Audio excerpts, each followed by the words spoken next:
Bihar DElEd entrance examination 2022 के practice set में हम साइंस के 50 महत्वपूर्ण प्रश्नों को लेकर के उपस्थित हुए हैं। चैनल पर नए हो तो चैनल को सब्सक्राइब करें, वीडियो को लाइक, शेयर और कमेंट करें। तो आइए शुरू करते हैं आज का प्रैक्टिस सेट के कुल 50 प्रश्नों का संग्रह। पहला नंबर प्रश्न हो जाएगा, निम्नलिखित में से किसकी ऊष्माधारिता अधिक है? बेंजीन का, जल, स्वर्ण का टुकड़ा, लोहे का टुकड़ा।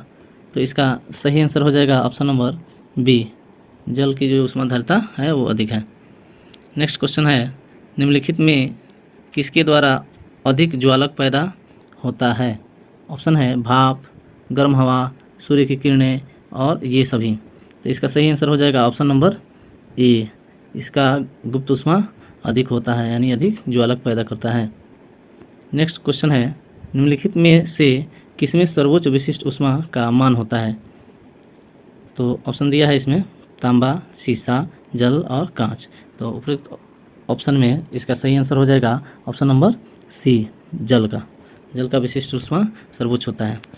नेक्स्ट क्वेश्चन है, किसी द्रव का उसके क्वथनांक से पूर्व उसके वाष्प में बदलने की प्रक्रिया को क्या कहते हैं?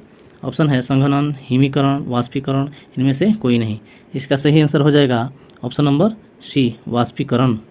नेक्स्ट क्वेश्चन है, ऊष्मागतिकी के प्रथम नियम से संरक्षित होता है? ऑप्शन है संवेग, ऊर्जा और संवेग दोनों, इनमें से कोई नहीं। इसका सही आंसर हो जाएगा ऑप्शन नंबर बी, ऊर्जा। नेक्स्ट क्वेश्चन है, यदि किसी स्थान के तापमान में सहसा वृद्धि होती है तो अपेक्षित आर्द्रता क्या होती है? यदि किसी स्थान के तापमान में सहसा वृद्धि होती है तो अपेक्षित आर्द्रता क्या होती है? ऑप्शन है बढ़ती है, घटती है, स्थिर रहती है, घटती बढ़ती रहती है। तो इसका सही आंसर हो जाएगा ऑप्शन नंबर बी, घटती है, अपेक्षित आर्द्रता घटती है। नेक्स्ट क्वेश्चन है, ध्वनि तरंगों की प्रकृति होती है अनुदैर्घ्य, अप्रगामी, अनुप्रस्थ, विद्युत चुंबकीय। तो इसका सही आंसर हो जाएगा ऑप्शन नंबर ए, ध्वनि तरंगे अनुदैर्घ्य तरंगे होती हैं और प्रकाश तरंगे अनुप्रस्थ। याद रखेंगे, ध्वनि तरंगे प्रकृति होती जो है वो अनुदैर्घ्य होती है। नेक्स्ट क्वेश्चन है, ध्वनि की चाल अधिकतम होती है? ध्वनि की चाल अधिकतम होती है जल में, वायु में, निर्वात में और इस्पात में। तो ध्वनि जो है कि वो निर्वात में गमन नहीं करती है। इसका सही आंसर हो जाएगा ऑप्शन नंबर डी, इस्पात में, यानी ठोस में जो है वो सबसे अधिक होती है ध्वनि की चाल। इसलिए ऑप्शन नंबर डी ही सही होगा, क्योंकि जल तरल अवस्था में है, वायु गैस है और निर्वात में गमन नहीं करता ध्वनि। इसका मतलब इस्पात ही सही आंसर होगा। नेक्स्ट क्वेश्चन है, ध्वनि नहीं गुजर सकती है? अभी हमने बताया है ध्वनि नहीं गुजर सकती है वायु से, स्टील से, निर्वात से या जल से। तो इसका सही आंसर हो जाएगा ऑप्शन नंबर बी, निर्वात से ध्वनि नहीं गुजर सकती है। ऑप्शन नंबर बी इसका सही होगा। नेक्स्ट क्वेश्चन है, सबसे अधिक तीव्रता की ध्वनि उत्पन्न करता है? ऑप्शन है बाघ, गोरिल्ला, बंदर और चिंपांजी। तो सबसे अधिक तीव्रता की जो ध्वनि उत्पन्न करता है वो होता है बाघ, option number A. Next question है, ध्वनि का वेग अधिकतम होता है? ध्वनि का वेग अधिकतम होता है, तो हमने बताया है अभी कि ठोस में ध्वनि का चाल अधिकतम होता है। तो इसका ऑप्शन नंबर ए सही होगा, लोहा में वायु, पारा और जल की अपेक्षा लोहा में सबसे अधिक ध्वनि का वेग होता है। तो इसका सही आंसर हो जाएगा ऑप्शन नंबर ए, लोहा। नेक्स्ट क्वेश्चन है, जब ध्वनि तरंग चलती है तो वे अपने साथ क्या ले जाती हैं? जब ध्वनि तरंग चलती है तो वे अपने साथ क्या ले जाती हैं? ऑप्शन है द्रव्यमान, ध्वनि, ऊर्जा, इनमें से कोई नहीं। इसका सही आंसर है ऑप्शन नंबर सी, ऊर्जा ले जाती हैं। नेक्स्ट क्वेश्चन है, जब प्रकाश के लाल, हरा व नीला रंगों को समान अनुपात में मिलाया जाता है तो परिणामी रंग होगा? ऑप्शन है काला, श्याम, सफ़ेद और मैजेंटा। तो इसका सही आंसर हो जाएगा ऑप्शन नंबर सी, सफ़ेद, क्योंकि लाल, हरा और नीला ये जो है कि प्राथमिक वर्ण है और इन प्राथमिक वर्णों को मिला देने से सफ़ेद रंग हो जाता है। नेक्स्ट क्वेश्चन है, पानी से भरे तालाब की गहराई किस कारण कम दिखाई देती है? पानी से भरे तालाब की गहराई किस कारण कम दिखाई देती है? ऑप्शन है अपवर्तन के, परावर्तन के, विवर्तन के, इनमें से कोई नहीं। तो इसका सही आंसर हो जाएगा 164 नंबर प्रश्न का सही आंसर होगा अपवर्तन। पानी से भरे तालाब की गहराई अपवर्तन के कारण कम दिखाई देती है। मेरे ख्याल से यह प्रश्न पुनरावृत्ति हो रहा है, एक बार और डिस्कस हो चुका है। नेक्स्ट क्वेश्चन है, साबुन के बुलबुले चमकीले रंग निम्नलिखित में से किसके कारण होते हैं? साबुन के बुलबुले के चमकीले रंग निम्नलिखित में से किसके कारण होते हैं? ऑप्शन है प्रकीर्णन, विक्षेपण, विवर्तन, इनमें से कोई नहीं। तो इसका सही आंसर होगा प्रकीर्णन, option number A. Next question है, निम्नलिखित में से किसमें उच्चतम ऊर्जा होती है? ऑप्शन है नीला प्रकाश, लाल प्रकाश, पीला प्रकाश और हरा प्रकाश। इसका सही आंसर है नीला प्रकाश, option number A. Next question है, निम्नलिखित प्रक्रमों में से किस एक के साथ पद ब्लड्स संबंधित है? ऑप्शन है offset printing, voting machine, railway संकेतन, इनमें से कोई नहीं। इसका सही आंसर हो जाएगा ऑप्शन नंबर ए, ऑफसेट प्रिंटिंग। नेक्स्ट क्वेश्चन है, जल में वायु का बुलबुला किसकी भांति व्यवहार करेगा? ऑप्शन है उत्तल लेंस, उत्तल दर्पण, अवतल दर्पण, अवतल लेंस और अवतल दर्पण। तो इसका सही आंसर हो जाएगा option number C, sorry C नहीं, ऑप्शन नंबर नहीं सी ही होगा, सी ही होगा, अवतल लेंस ही होगा, सॉरी अवतल लेंस ही होगा। नेक्स्ट क्वेश्चन है, तरणताल वास्तविक गहराई से कम गहरा दिखाई देता है, इसका क्या कारण है? ऑप्शन है प्रकीर्णन, व्यतिकरण, अपवर्तन और प्रकाश। तो इसका सही आंसर हो जाएगा अपवर्तन। कई बार बता चुके हैं, अपवर्तन के कारण ही गहराई जो है कि कम दिखाई देता है। नेक्स्ट क्वेश्चन है, बाह्य अंतरिक्ष में किसी अंतरिक्ष यात्री को आकाश दिखाई देता है। अब बाह्य अंतरिक्ष में किसी अंतरिक्ष यात्री को आकाश कैसा दिखाई देता है? तो ऑप्शन है काला, लाल, सफ़ेद और नीला। इसका सही आंसर हो जाएगा काला, क्योंकि अंतरिक्ष से आसमान को देखने पर यह काला दिखाई देता है, जबकि पृथ्वी से देखने पर नीला। नेक्स्ट क्वेश्चन है, अबिंदुकता का दोष दूर करने के लिए निम्नलिखित में से किस लेंस का प्रयोग करना चाहिए? ऑप्शन है अवतल लेंस, उत्तल लेंस, सिलेंडरी लेंस, द्विफोक्सी लेंस।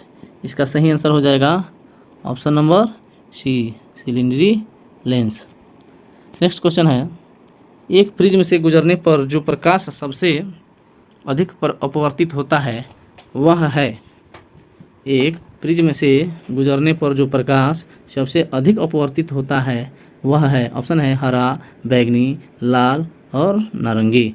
तो इसका सही आंसर हो जाएगा ऑप्शन नंबर बी, बैंगनी जो है कि वो सबसे अधिक अपवर्तित होता है। नेक्स्ट क्वेश्चन, वस्तुओं का आवेशन किसके स्थानांतरण के फलस्वरूप होता है? ऑप्शन है न्यूट्रॉन, प्रोटॉन, इलेक्ट्रॉन और पॉजिट्रॉन। इसका सही आंसर हो जाएगा option number C, electron. Next question है, एकीकृत परिपथ में प्रयुक्त अर्धचालक चिप निम्न में किसकी बनी होती है? ऑप्शन है सिलिकॉन, जिरकॉन, कार्बन, इनमें से कोई नहीं। इसका सही आंसर है ऑप्शन नंबर ए, ऑप्शन नंबर ए, सिलिकॉन की बनी होती है चिप। नेक्स्ट क्वेश्चन, प्रत्यावर्ती धारा को दिष्ट धारा में परिवर्तित करने वाली युक्ति को क्या कहते हैं? ऑप्शन है रेक्टिफायर, ट्रांसफार्मर, ट्रांसमीटर, इनमें से कोई नहीं। इसका सही आंसर हो जाएगा ऑप्शन नंबर ए, रेक्टिफायर, रेक्टिफायर कहते हैं। नेक्स्ट क्वेश्चन है, अस्थायी चुंबक बनाए जाते हैं, अस्थायी चुंबक बनाए जाते हैं। ऑप्शन है तांबे के, इस्पात के, नर्म लोहे के, इनमें सभी के। इसका सही आंसर हो जाएगा इस्पात के। नेक्स्ट क्वेश्चन है, चुंबकीय क्षेत्र का मात्रक होता है? ऑप्शन है वेबर, डोमेन, गॉस और हेनरी। इसका सही आंसर हो जाएगा गॉस, चुंबकीय क्षेत्र का मात्रक गॉस होता है। शुष्क सेल में जो ऊर्जा संग्रहित रहती है वह है? ऑप्शन है उसमें ऊर्जा, रासायनिक ऊर्जा, वैद्युत ऊर्जा, इनमें से कोई नहीं। इसका सही ऑप्शन हो जाएगा, आंसर हो जाएगा ऑप्शन नंबर बी, रासायनिक ऊर्जा। नेक्स्ट क्वेश्चन है, निम्नलिखित में से कौन एक अचुंबकीय पदार्थ है? ऑप्शन है लोहा, निकिल, पीतल, इनमें से कोई नहीं। इसका सही आंसर हो जाएगा ऑप्शन नंबर सी, पीतल, जो कि अचुंबकीय पदार्थ है। नेक्स्ट क्वेश्चन है, भौतिकी में चतुर्थ आयाम का परिचय किसने दिया? भौतिकी में चतुर्थ आयाम का परिचय किसने दिया? ऑप्शन है न्यूटन ने, नील्स बोर ने, आइंस्टीन ने, इनमें से किसी ने भी नहीं। तो इसका सही आंसर हो जाएगा ऑप्शन नंबर सी, आइंस्टीन ने। नेक्स्ट क्वेश्चन है, रडार का आविष्कारक कौन था? रडार का आविष्कारक कौन था? ऑप्शन है Fleming, Robert Watson, Austin, Newton. इसका सही आंसर हो जाएगा option number B, Robert Watson. Next question है, पोजिट्रॉन की खोज किसने की थी? पोजिट्रॉन की खोज किसने की थी? चैडविक, एंडरसन, न्यूटन और गैलीलियो। इसका सही आंसर हो जाएगा ऑप्शन नंबर बी, एंडरसन ने की थी। पोजिट्रॉन की खोज एंडरसन ने की थी। नेक्स्ट क्वेश्चन है, चुंबकीय सुई किस तरफ संकेत करती है? चुंबकीय सुई किस तरफ संकेत करती है? ऑप्शन है उत्तर, आकाश, पूरब, इनमें से कोई नहीं। इसका सही आंसर हो जाएगा ऑप्शन नंबर ए, उत्तर की तरफ। चुंबकीय सुई उत्तर की तरफ संकेत करती है। नेक्स्ट क्वेश्चन है, कूलिज नलिका का प्रयोग क्या उत्पन्न करने के लिए किया जाता है? कूलिज नलिका का प्रयोग क्या उत्पन्न करने के लिए किया जाता है? ऑप्शन है सूक्ष्म तरंगे, रेडियो तरंगे, एक्स किरणें, इनमें से कोई नहीं।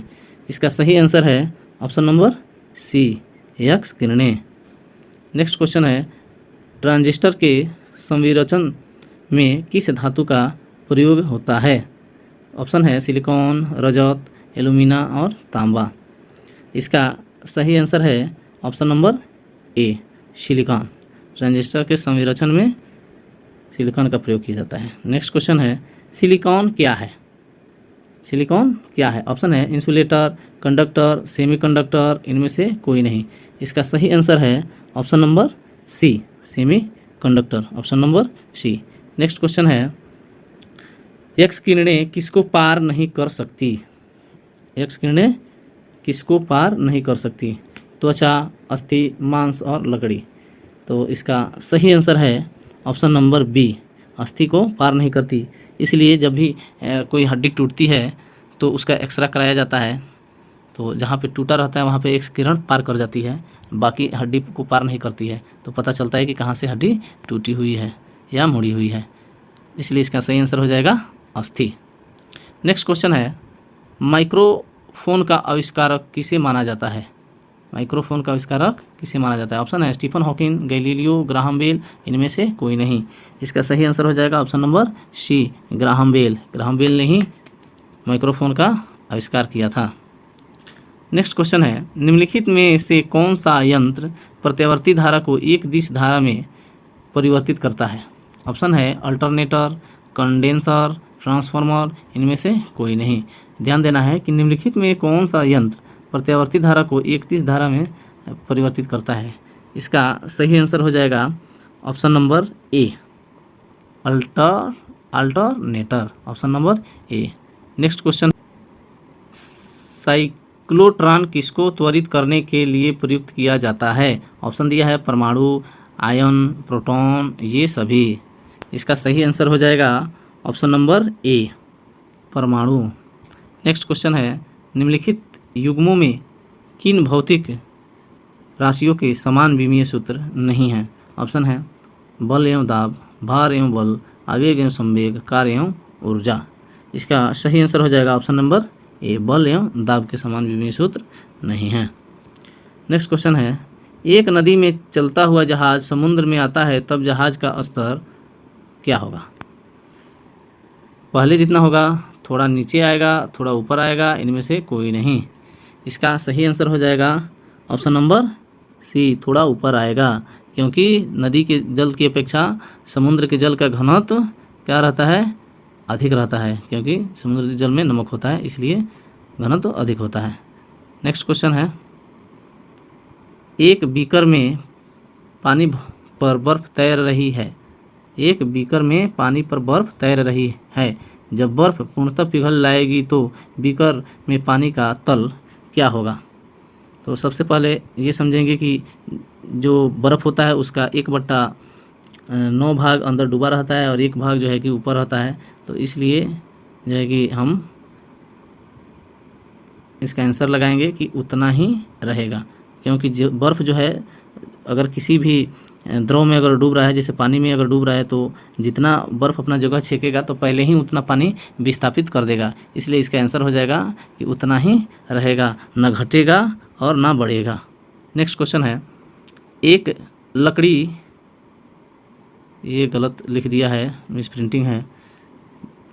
एक लड़की झूले पर बैठी स्थिति में झूला झूल रही है। उस लड़की के खड़े हो जाने पर दोनों का आवर्तकाल क्या होगा? कम हो जाएगा, अपवर्तित रहेगा, अधिक हो जाएगा, इनमें से कोई नहीं। इसका सही आंसर हो जाएगा ऑप्शन नंबर ए, कम हो जाएगा। जब लड़की बैठी है, अगर वो खड़ी हो जा रही है तो दोलन का जो गति होता है, जो दोलन की जो गति वो कम हो जाएगा। ठीक है। नेक्स्ट क्वेश्चन, यदि किसी वस्तु का वेग दुगुना किया जाए तो, यदि किसी वस्तु का वेग दुगुना किया जाए तो संवेग दुगुना हो जाता है, गतिज ऊर्जा 4 गुनी हो जाती है, उपयुक्त दोनों हो जाता है, इनमें से कोई नहीं। इसका सही आंसर है ऑप्शन नंबर सी, उपयुक्त दोनों। यानी कि जैसे ही किसी वस्तु का वेग दुगुना करेंगे तो संवेग जो है कि दुगुना हो जाएगा और गतिज ऊर्जा भी 4 गुनी हो जाएगी। इसलिए इसका सही आंसर होगा ऑप्शन नंबर सी, उपयुक्त दोनों, ये होगा। नेक्स्ट क्वेश्चन है, निम्नलिखित में सदिश राशि है, इसमें सदिश राशि को बताना है कि कौन सदिश राशि है। ऑप्शन है वेग, लंबाई, समय, द्रव्यमान। तो इसका सही आंसर हो जाएगा ऑप्शन नंबर ए। ये जो है वेग जो है सदिश राशि है, कई बार बता चुके हैं। वेग, विस्थापन, बल, त्वरण, संवेग, कोणीय संवेग, ये सब सदिश हैं। बाकी समय, ऊर्जा, लंबाई, द्रव्यमान, चाल, ये सब अदिश राशि हैं। नेक्स्ट क्वेश्चन है, न्यूटन की गति का प्रथम नियम क्या कहलाता है?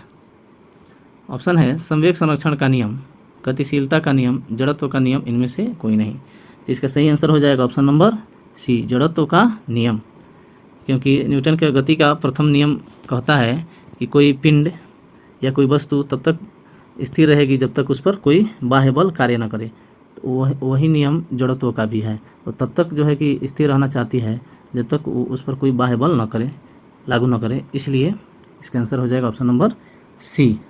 नेक्स्ट क्वेश्चन, दो वेक्टर जिनका मान अलग अलग है, उनकी दिशा अलग होगी, उनका परिणाम शून्य होगा, उनका परिणाम शून्य नहीं हो सकता, इनमें से कोई नहीं। तो इसका सही आंसर है ऑप्शन नंबर सी, उनका परिणाम शून्य नहीं हो सकता। नेक्स्ट क्वेश्चन है, वॉशिंग मशीन का कार्य का सिद्धांत क्या है? वॉशिंग मशीन के कार्य का सिद्धांत क्या है? ऑप्शन है उपकेंद्रण, विसरण, अपकेंद्रण और अपोहन। इसका सही आंसर हो जाएगा ऑप्शन नंबर सी, अपकेंद्रण। अपकेंद्रण के सिद्धांत पर ही हम दूध से मक्खन निकालते हैं, दूध से मक्खन निकालते हैं, और ये जो है कि वॉशिंग मशीन भी इसी पर काम करती है। तो इसका सही आंसर हो जाएगा अपकेंद्रण। नेक्स्ट क्वेश्चन, एक लिफ्ट में किसी व्यक्ति का प्रत्यक्ष भार, एक लिफ्ट में किसी व्यक्ति का प्रत्यक्ष भार वास्तविक भार से कम होता है जब लिफ्ट जा रही है। ऑप्शन है त्वरण के साथ ऊपर, समान गति से नीचे, समान गति के साथ ऊपर, त्वरण के साथ नीचे। तो इसका सही आंसर हो जाएगा ऑप्शन नंबर डी, त्वरण के साथ नीचे। नेक्स्ट क्वेश्चन है, पानी में लोहे की सुई डूब जाती है लेकिन जहाज तैरता रहता है, यह किस सिद्धांत पर आधारित है? ऑप्शन है पास्कल का सिद्धांत, आर्किमिडीज का सिद्धांत, गुरुत्वाकर्षण का नियम, इनमें से कोई नहीं। तो इसका सही आंसर हो जाएगा ऑप्शन नंबर बी, आर्किमिडीज के सिद्धांत पे। सुई जो है कि डूब जाएगी लेकिन जहाज तैरते रहेगा। ये आर्किमिडीज का जो उत्प्लावन बल का सिद्धांत होता है उस पर काम करता है। नेक्स्ट क्वेश्चन है, पानी के एक गिलास में एक बर्फ़ का टुकड़ा तैर रहा है, जब बर्फ़ पिघलती है तब पानी के स्तर पर क्या प्रभाव होगा? हम आगे भी क्वेश्चन को देख चुके हैं, इसका आंसर हमें पता है। आइए देखते हैं। ऑप्शन बढ़ेगा कम होगा, पहले बढ़ेगा फिर कम होगा, उतना ही रहेगा, इनमें से कोई नहीं। तो ये तो बहुत आसान है क्योंकि उतना ही रहता है जो बर्फ़ है। वो खुद ही अपनी जगह ले चुकी रहती है, उतना पानी को विस्थापित कर चुकी होती है, इसलिए बर्फ़ पिघलने पर चाहे किसी भी बर्तन में हो, बीकर में हो, बाल्टी में हो, गिलास में हो, जग में हो, किसी भी बर्तन में हो, पानी उतना ही रहेगा, ये ध्यान देना है। नेक्स्ट क्वेश्चन, भारहीनता की अवस्था में एक मोमबत्ती की ज्वाला का आकार हो जाएगा। भारहीनता की स्थिति में एक मोमबत्ती का जो ज्वाला होता है उसका आकार हो जाएगा क्या? अधिक लंबा वही रहेगा, गोलाकार, अधिक छोटा? तो इसका सही आंसर होगा ऑप्शन नंबर बी, वही रहेगा, option number B. Next question है, वह ताप जिस पर बर्फ, पानी और वाष्प संतुलन में रहता है कहा जाता है। वह ताप जिस पर बर्फ, पानी और वाष्प तीनों जो है कि संतुलन में रहता है वो कहा जाता है हिमांक, त्रिक बिंदु, क्रांतिक ताप और क्वथनांक।